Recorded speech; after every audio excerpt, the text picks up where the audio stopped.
छात्रों, क्लास 4 में आपका हार्दिक अभिनंदन है। आज हम लोग हिंदी व्याकरण पढ़ेंगे और हिंदी व्याकरण में अब तक हम लोग पाठ 10 तक का अध्ययन कर चुके हैं। आज हम लोग पाठ 11 जो कि काल यानी टेंस इसको कहा जाता है इंग्लिश में। There are 3 types of tense: present tense, past tense and future tense. उसी को हम लोग आज हिंदी में समझने जा रहे हैं। आप लोग ध्यान देंगे, ये काल है ना। इसकी परिभाषा है क्रिया का वह रूप जिससे किसी कार्य के करने या होने के समय का बोध होता है, काल कहलाता है। ध्यान देंगे, क्रिया का वह रूप जिससे किसी कार्य के करने या होने के समय का बोध होता है उसे काल कहते हैं। जैसे मैं कल पटना गया था, तो इसमें क्रिया के भूतकाल में होने की बात हो रही है। मतलब बीते हुए कल को मैं पटना गया था, तो यह वाक्य भूतकाल का वाक्य कहलाएगा। और आज मैं पढ़ा रहा हूँ, यह क्रिया चूँकि वर्तमान काल में हो रही है, इसलिए अभी यह क्रिया जारी है, तो इसे हम लोग वर्तमान काल के नाम से जानते हैं। और मैं कल आऊँगा यानी मैं कल आऊँगा, यह क्रिया भविष्य में होने वाली है, आने वाले कल में होने वाली है ना, यानी टुमारो में होने वाला है। तो इसे हम लोग, इस वाक्य को हम लोग भविष्यत काल में समझेंगे। यानी काल के 3 रूप होते हैं: भूतकाल, वर्तमान काल और भविष्यत काल। भूतकाल को पास्ट टेंस कहा जाता है, वर्तमान काल को प्रेजेंट टेंस कहते हैं और भविष्यत काल को फ्यूचर टेंस कहा जाता है। तो आइए अब हम लोग इसको थोड़ा विस्तार से समझते हैं। जैसे एक वाक्य है, कल हम दिल्ली गए थे। वाक्य के अंत में ध्यान देंगे आप क्रिया पर, कल हम दिल्ली गए थे। दूसरा है, अध्यापिका पढ़ा रही हैं, कल हम पिकनिक पर जाएंगे।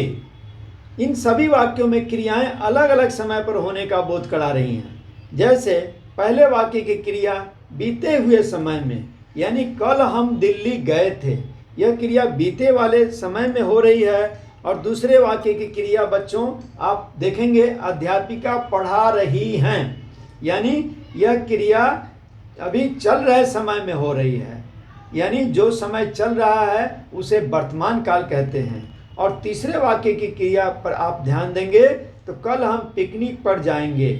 देखिए बच्चों, इसमें जो है ना, क्रिया पर फोकस करना पड़ता है। आप क्रिया पर ध्यान फोकस कीजिएगा तो आप सेंटेंस को अच्छी तरह समझ पाएंगे कि यह सेंटेंस प्रेजेंट टेंस का है, फ्यूचर टेंस का है अथवा पास्ट टेंस का है, यानी भूतकाल का है, वर्तमान काल का है या भविष्यत काल का है। इसे जानने के लिए आपका ध्यान वर्ब पर फोकस करना पड़ेगा।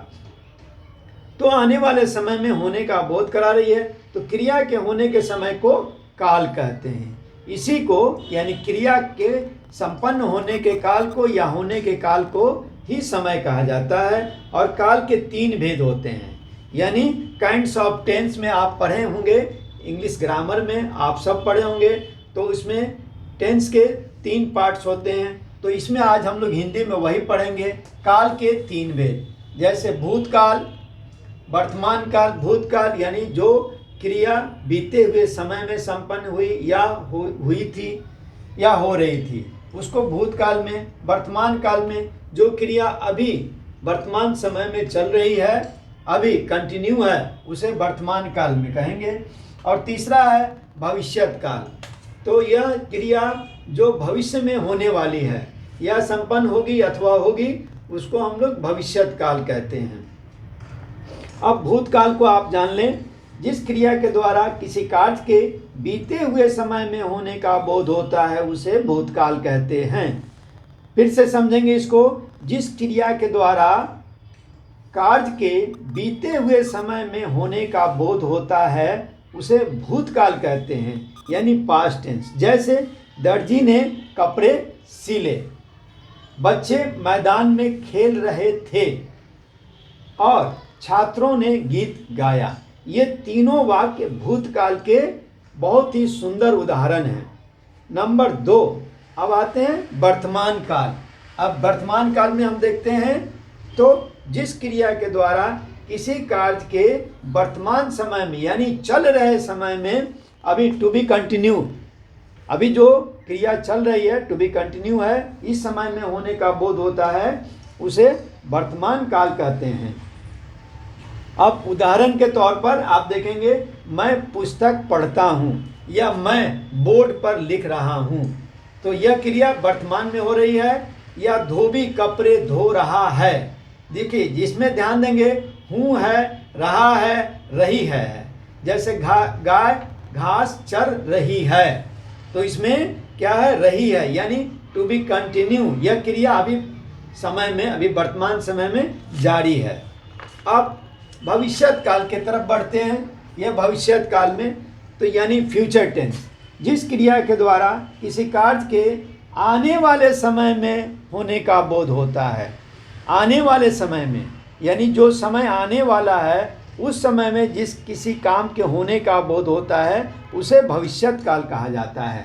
जैसे आप कल कहाँ जाएंगे, या वह कल आने वाला है, या मैं खुद वहाँ जाऊँगा, तो ये सब जो वाक्य हैं वो भविष्यत काल के हैं। जैसे आप कल कहाँ जाएंगे, हमारी परीक्षा शुक्रवार से होंगी, और मैं गांव जाऊंगा, इन सबों के क्रिया पर आप ध्यान देंगे तो जाएंगे हैं, शुरू होंगी है, और जाऊंगा है। इसका मतलब है यह क्रिया भविष्यत यानी आने वाले समय में होने वाली है, अतः इस वाक्य को हम लोग भविष्यत काल का वाक्य कहते हैं। अब बच्चों इसके कुछ प्रश्नोत्तर हैं, इसे आप स्वयं करेंगे, डू योर सेल्फ, इसे आप स्वयं करेंगे जैसा समझाया गया है। धन्यवाद।